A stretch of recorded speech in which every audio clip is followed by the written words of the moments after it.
আজকের গল্পটি ৩২ বছর বয়সী একটি ছেলেকে নিয়ে, যার নাম ছিল অভয়। অভয় একজন মধ্যবিত্ত পরিবারের ছেলে ছিল। অভয়ের পরিবারে তার বাবা মা ছাড়া আর কেউ ছিল না। অভয় কিছু কোচিং সেন্টারে ক্লাস 11 আর ক্লাস 12 স্টুডেন্টদের টিউশন পড়াতে যেত।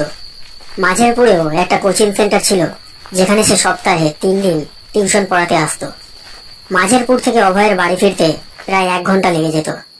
যদিও অভয় মাঝেরপুর থেকে বাড়ি ফেরার জন্য সবসময় রাত 8:30 ট্রেনটা ধরত, কিন্তু সেই দিন অভয়ের কোচিং সেন্টার থেকে বেরোতে অনেক দেরি হয়ে গিয়েছিল, কারণ অভয়ের স্টুডেন্টদের পরীক্ষা চলছিল।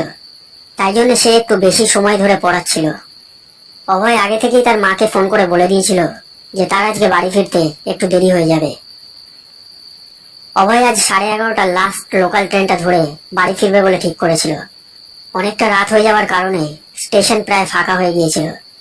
অভয় ছাড়া আরো 2-3 জন প্যাসেঞ্জার স্টেশনে দাঁড়িয়েছিল লাস্ট ট্রেনটা ধরার জন্য।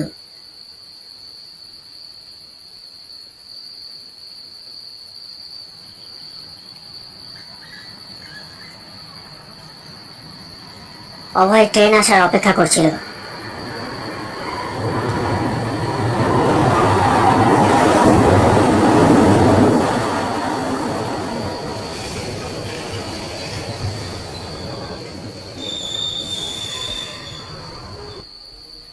ট্রেন আসতেই অভয় ট্রেনে উঠে পড়ে।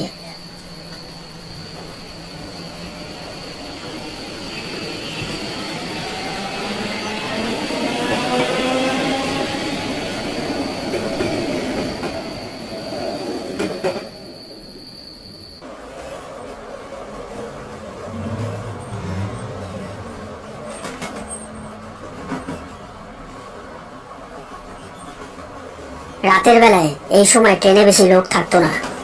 অভয় যেই কোচে বসেছিল সেই কোচে অভয় ছাড়া শুধুমাত্র আর একজন যাত্রী বসেছিল।